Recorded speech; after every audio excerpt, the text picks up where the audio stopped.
வேலுண்டு வினையில்லை, மயிலுண்டு பயமில்லை. சர்வம் கிருஷ்ணார்ப்பணம்.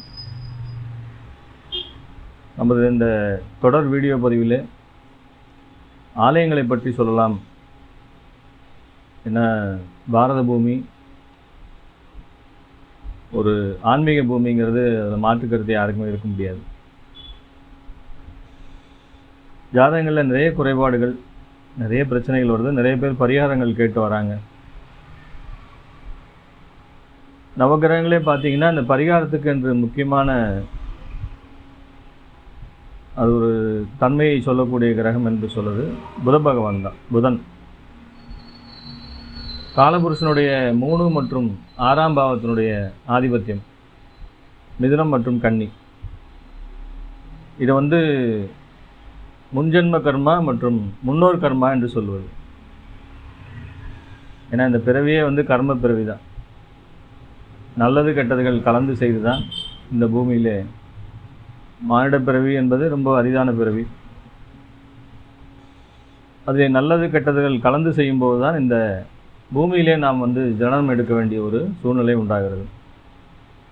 நல்லதுகள் மட்டுமே பண்ணால் சொர்க்க பூமிக்கு போயிடுறாங்க, தீயது அதிகமாக இருக்கும்போது நரக பூமிக்கு போயிடுறாங்க. இடைப்பட்ட இந்த பூலோகத்திலே பிறக்க வேண்டிய இந்த ஆன்மா என்பது சரீரம் எடுக்கும்போது அந்த கர்மாவுக்கு தகுந்தவாறு நிறைய பேர் கேட்பாங்க, சார் நான் யாருக்கும் எந்த பாவம் பண்ணதில்லை, எனக்கே இப்படி தான் நடக்குது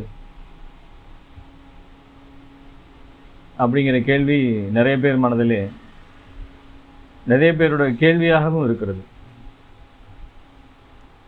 அதனால தான் ஆரம்பத்திலே சொல்கிறேன், இது கர்ம பூமி என்று சொல்லப்பட்டது. நாம் ஆரம்பத்தில் என்ன பண்ணோம், முன் ஜென்மத்தில் என்ன பண்ணோம், யாருக்கு என்ன துரோகம் பண்ணோம், பாவம் பண்ணோங்கிறது நமக்கு தெரியாது. அதனுடைய அடிப்படையில் தான் நாம் செய்த பாவங்களுக்கும் புண்ணியங்களுக்கும் ஏற்றாற் போல அதுக்கு ஒரு சரியான மேட்சிங் கிடைக்கிற ஒரு ஃபேமிலியில் தான் அந்த ஒரு தாய் தகப்பனுக்கும் அந்த ஒரு குடும்பத்திலே தான் நாம் ஜனனம் எடுக்க முடியும். இந்த தாய் தந்தைக்கு தான் பிறக்க வேண்டும் என்று கேட்டு வாங்க முடியாது. அதனுடைய உள்ளார்ந்த அந்த கர்ம வினை தான் நம்மளை என்ன பண்ணுதுங்க, நாம் போன ஜென்மத்தில் பண்ண நல்லது கெட்டதுகள் தான் நம்மளை இந்த காலத்திலே இந்த ஒரு ஜென்மத்திலே ஒரு குறிப்பிட்ட தாய் தந்தைக்கு பிறக்க வைக்கிறது, மகனாகவோ மகளாகவோ. எதுக்கு சொல்ல வரேன்னா, அந்த கர்மப்பதிவு 2 பேருக்கும் மேட்ச் ஆகிருக்குங்க. சித்திரகுப்தனுடைய கணக்குகள் என்றைக்குமே தவறுறதில்லை. அவர் எல்லாம் கைவிட்டு வாங்கிட்டுலாம் கணக்கு போடுறதில்ல, வேலை செய்கிறதில்ல. நம்ம பாவ புண்ணியங்களுக்கு தகுந்த மாதிரி நாம் பிறந்துடுறோம், அவ்வளோதான். ஆக இந்த புதனுடைய 2 வீடுகளுமே கர்மாவை நம்மிடத்திலே கொண்டு சேர்க்கிறது என்பதில் எந்த மாற்று கருத்தும் கிடையாது. இந்த கர்மாவை தொலைப்பதற்கு தென்னிந்தியாவிலே புதனுடைய சேத்திரம் என்று சொல்லப்பட்ட ஸ்வேதாரண்யேஸ்வரர், புதனுடைய ஸ்தலம், நவகிரக ஸ்தலங்கள் எல்லாம் போயிருப்பீங்க. அதில் புதன் ஸ்தலம் திருவன்காடு என்று சொல்லப்பட்டது. சேதாரண்யம்னா வெண்மையான நிறமுடையது என்று அர்த்தம். ஆரண்யம் என்பது காடு. அந்த காலத்தில் அந்த மாதிரி அந்த மண்ணெல்லாம் விபூதிம்பாங்க. அந்த மண்ணெல்லாம் அப்படி வெண்மையாக இருக்கும், விபூதி போன்று இருக்கும் என்று சொல்வார்.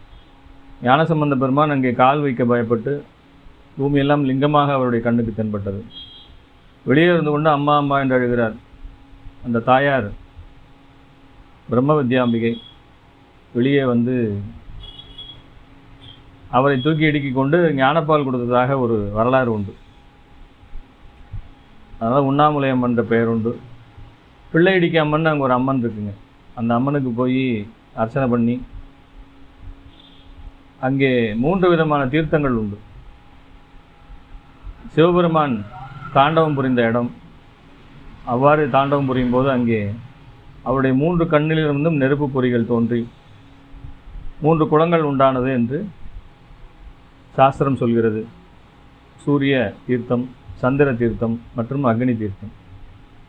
3லும் குளித்துவிட்டு அந்த அம்மனுக்கு மற்றும் பார்வதி பரமேஸ்வரனுக்கு அர்ச்சனைகள் செய்து விளக்கேற்றி வேண்டிக் கொண்டால் புத்திரபாகிய தடை, அதாவது குழந்தை தடை உள்ளவர்களுக்கு இங்கே அந்த கர்மா விலகி குழந்தைகள் பிறக்கும் என்பது ஐதீகம். இது நாம் சொல்லலைங்க, மும்மூர்த்திகள் அதாவது இதை பாடல் பெற்ற அந்த சமய குறவர்கள் 4 மூவர்கள் இங்கே பாடல் பாடியிருக்கிறார்கள். அவர்கள் சத்தியம் செய்து சொல்வதாக இங்கே புராணங்கள் உண்டு. ஆக இந்த மாதிரி போய் அந்த குளங்களிலே குளித்துவிட்டு ஈஸ்வரனுக்கும் தாயாருக்கும் அர்ச்சனை செய்து பிள்ளையடிக்கு அம்மனுக்கு வேண்டிக் கொண்டு வரும்போது புத்திர பிராப்தி என்பது இங்கே கட்டாயம் கிடைக்கும் என்று சொல்லப்பட்டிருக்கிறது. அதே போல் நாம் பார்த்தோம், புதனுடைய அந்த 2 வீடுகளுமே கர்ம வினையை கொண்டு வந்து சேர்ப்பதாக இருக்கிறது.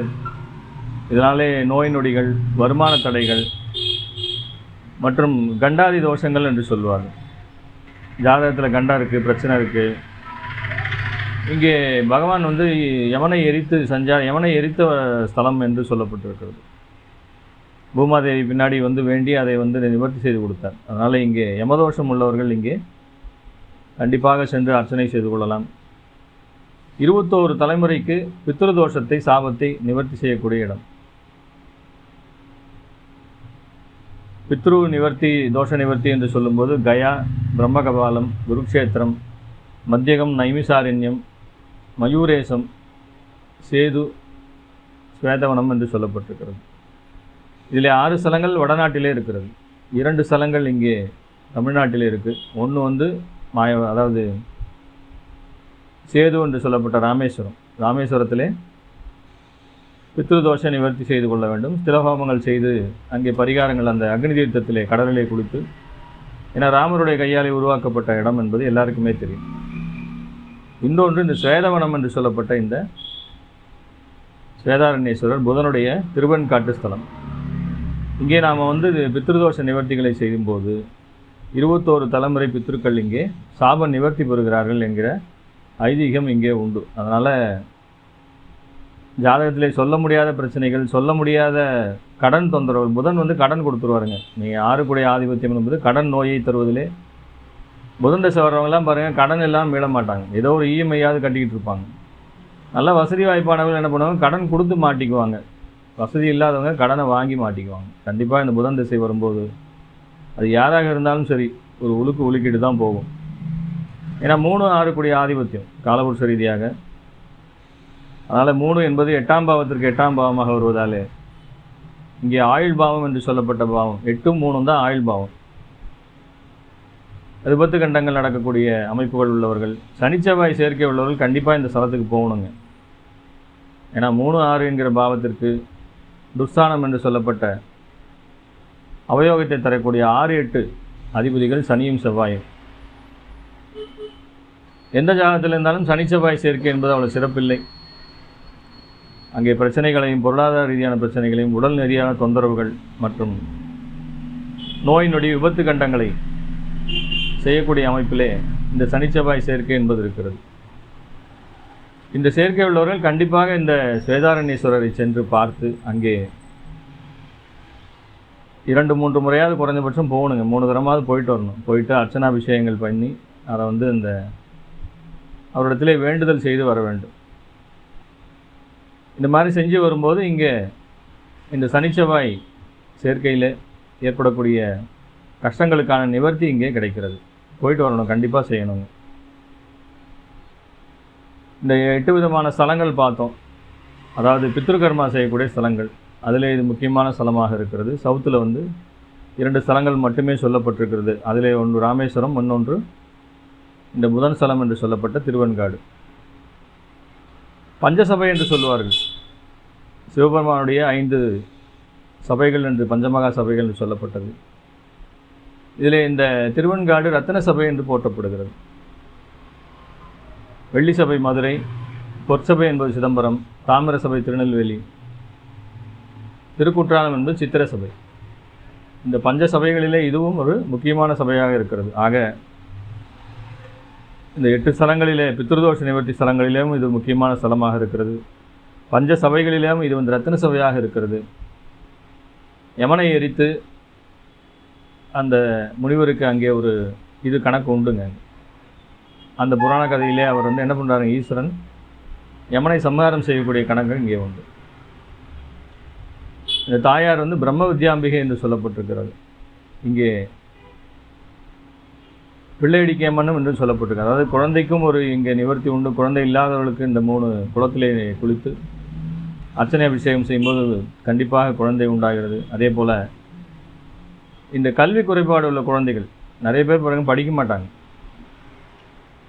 படிப்பாங்க, அது விளையாட்டுத்தனமாக இருக்கும், அதில் ஒரு ஆர்வம் இல்லாமல் இருப்பாங்க. உட்காந்து படித்தா நல்லா படிக்கிறாங்க சார், ஆனால் அதில் வந்து ஆர்வமே இல்லாமல் இருக்கான் அப்படின்னு சொல்லக்கூடிய இந்த ஆரம்பகால கல்வியிலே தடை உள்ளவர்கள், கல்வியிலே நாட்டம் இல்லாதவர்கள், புத்தி சுவாதீனம்.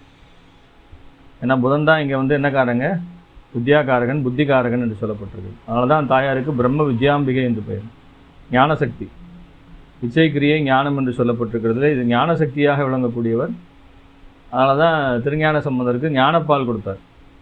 அவருடைய கதை எல்லாருக்குமே தெரியும். ஸோ இந்த மாதிரி மிகச்சிறந்த ஒரு பரிகார ஸ்தலமாக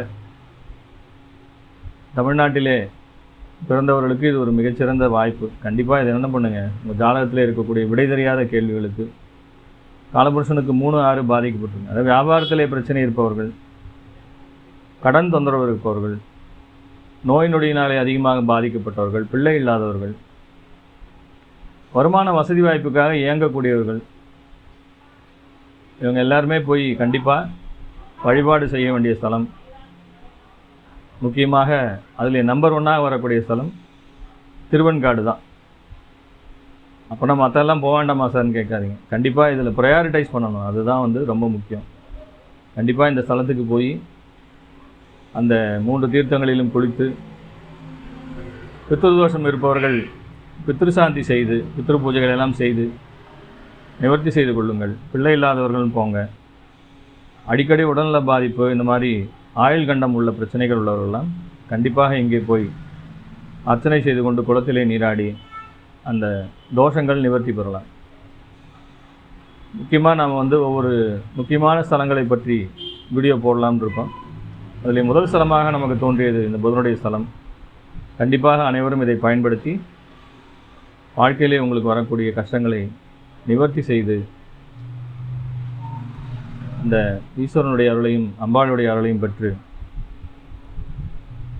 வாழ்க்கையிலே முன்னேற்றமடைய எல்லாம் வல்ல ஈஸ்வரனை வேண்டி முதல் ஸ்தலமாக இதை நான் சொல்லியிருக்கேன். கண்டிப்பாக எல்லாரும் போய் பயன்படுத்துங்கள், வெற்றி அடையுங்கள்.